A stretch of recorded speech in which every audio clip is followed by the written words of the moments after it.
Dear students, welcome to this digital lecture series.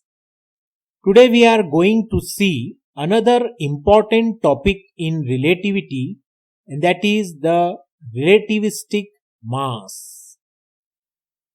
We have seen that if the body moves with a speed which is equal to a relativistic speed, then its length gets contracted.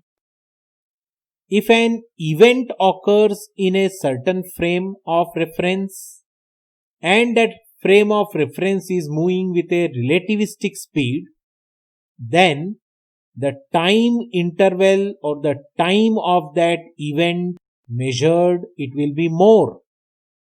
This is time dilation. And we have also seen the relativistic addition of velocities. So, a question arises, does the relativistic movement or movement of an object having a certain mass with a relativistic speed, does it have any effect on the mass of that object or the body? So that is what we are going to see in this topic of relativistic mass. So as usual, consider two frames of references. One is the S frame and another is the S dash frame.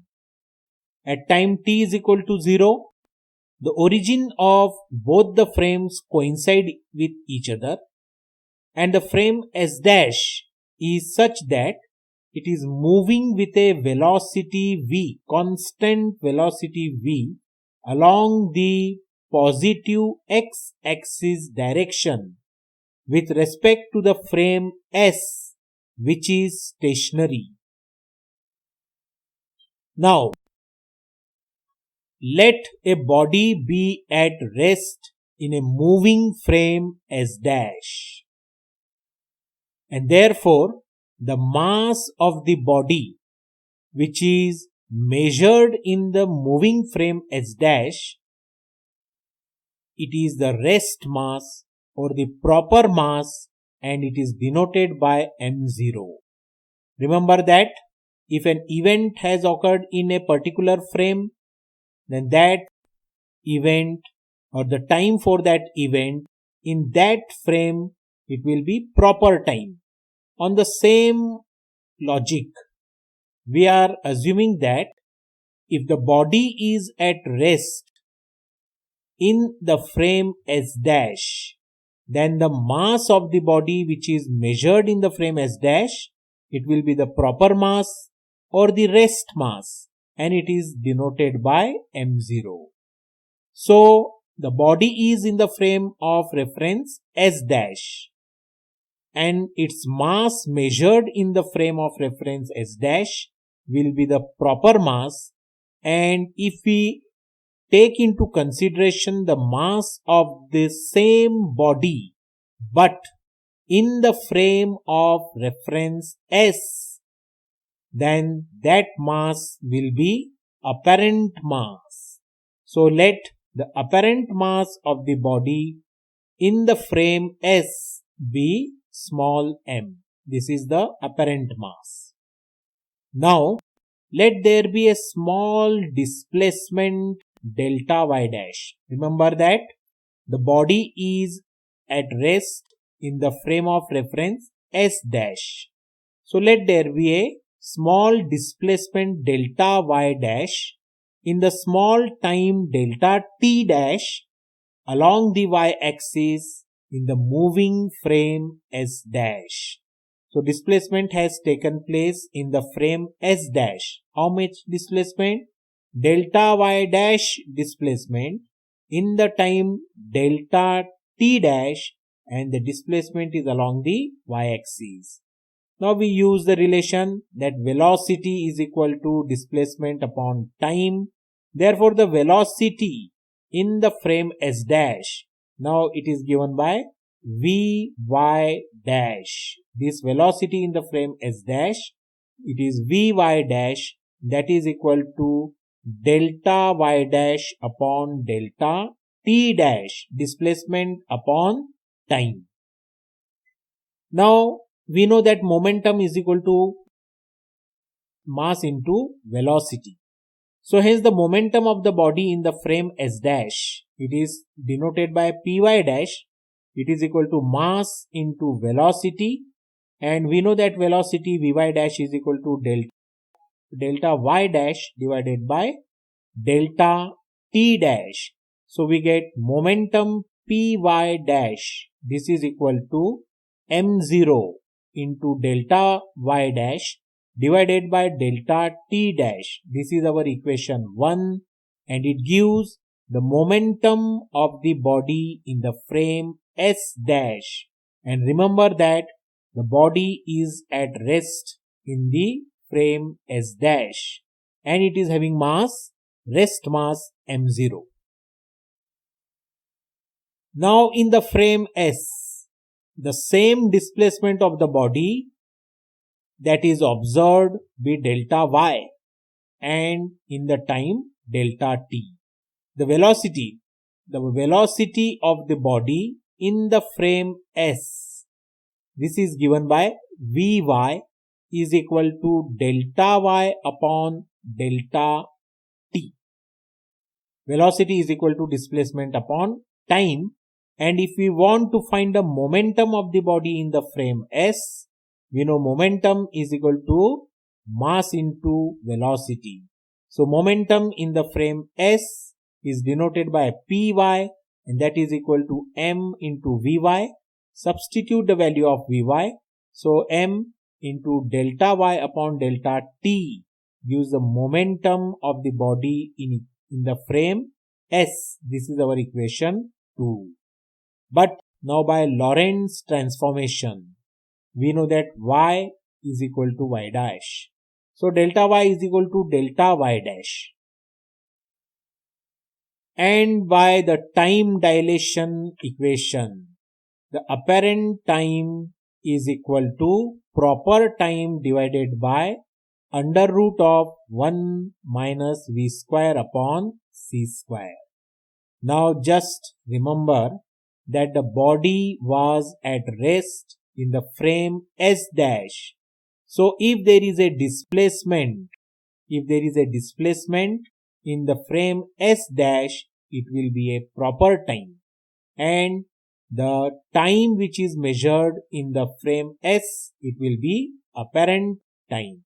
So I have written here the expression that apparent time in this case, it will be given by t is equal to t dash upon under root of 1 minus v square upon c square, and if you find the small variation in t, just differentiate it, we get delta t is equal to delta t dash upon under root of 1 minus v square upon c square.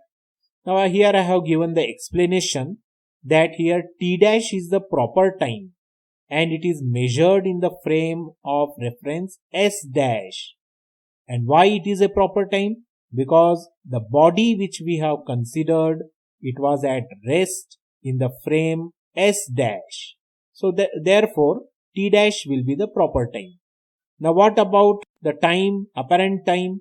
It is denoted by t, and it will be the time for the same event which is measured in the frame S with respect to which the body moves. That is the frame S dash moves. That gives me the apparent time.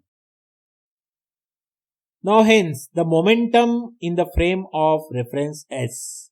Momentum Py is equal to m into the velocity in frame S, that is Vy. But Vy is equal to delta y upon delta t. So I get the momentum in frame S, that is equal to m delta y dash divided by delta t dash upon under root of 1 minus v square upon c square. What have I done here? Instead, by Lorentz transformation, I have found that delta y dash is equal to delta y. So instead of delta y, I have substituted delta y dash. And by time dilation formula, I have obtained that delta t, this is equal to delta t dash divided by under root of 1 minus v square upon c square. So I have substituted the value of delta t in the denominator as delta t dash upon under root of 1 minus v square upon c square. So if I make the rearrangement of the terms, I get py is equal to m into under root of 1 minus v square upon c square. This term goes up and multiplied by delta y dash upon delta t dash. So the momentum of a body in the frame S can also be given by m into under root of 1 minus v square upon c square delta y dash upon delta t dash.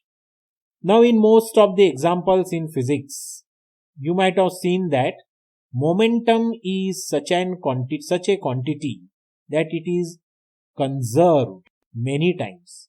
So momentum is conserved for a body means it remains constant before an event and after an event. In most of the cases, momentum will be conserved. It means it remains constant. So the momentum of a body is conserved and it remains constant in any frame of reference. That means the momentum in frame S dash should be equal to momentum in the frame S. So we can write that py dash, the momentum in frame S dash, this is equal to py, the momentum in the frame S. This is our equation 4. And from equation 2, 3 and 4, if we make the substitution, then py dash, it is equal to m0 delta y dash upon delta t dash. It is equal to py, the momentum in S frame, and it is given by m under root of 1 minus v square upon c square delta y dash upon delta t dash. If you observe this carefully, this ratio delta y dash upon delta t dash gets cancelled with this ratio delta y dash upon delta t dash on the right hand side. So what is left? m0 is equal to m into under root of 1 minus v square upon c square. On rearrangement, we can write m is equal to m0 divided by under root of 1 minus v square upon c square. This is our equation 5, and equation 5 gives the relation for relativistic mass. So if we plot a graph, if a graph is plotted between the relativistic mass and the rest mass, the ratio of relativistic mass and the rest mass along the y-axis, and the velocity v by c along the x-axis, then we obtain a curve which shows this kind of variation.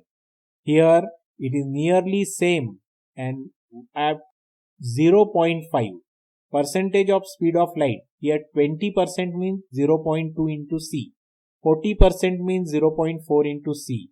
So at 0.5 into c up to 0.5 into c, we see that this ratio is same. It is nearly same. It is having value 1. Now from here the curve tends to increase, means this mass, relativistic mass m, it goes on increasing as the speed increases.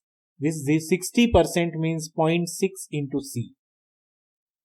So from this graph it will be more clear that the ratio of relativistic mass to the rest mass m upon m0 plotted on y-axis versus the relativistic speed v upon c on the x-axis.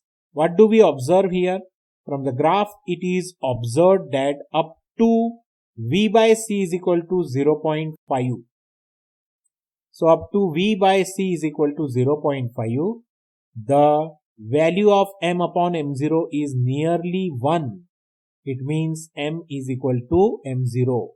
The relativistic mass m is equal to the rest mass of the body up to v is equal to 0.5 into c. Now as v by c increases, the relativistic mass also goes on increasing. For v is equal to c. Now when the velocity of the body reaches equal to velocity of light, v is equal to c, then the speed of the body becomes equal to speed of light. In that case, the relativistic mass m tends to infinity. So at v is equal to c, the relativistic mass goes on increasing and it tends to infinity. It will be more clear. See this equation. If you put v is equal to c, this ratio becomes equal to 1. So this expression now takes the form m is equal to m0 upon, in the denominator you get 0. And so m0 upon 0 is equal to infinity. So as the speed of the body goes on increasing, we observe that the mass of the body, the relativistic mass of a body, goes on increasing very rapidly beyond 0.5 c. So mass is increasing very rapidly, and when v tends to c, means velocity of the body becomes equal to the speed of light, then the mass of the body should become infinity. It should tend to infinity. So this is seen from this particular graph. For smaller velocities, the relativistic mass is equal to the rest mass. But as the velocity increases, the rest mass increases, and when the velocity of the body becomes equal to c, the mass, the relativistic mass, tends to infinity. So that's all about the relativistic mass. Have a nice day.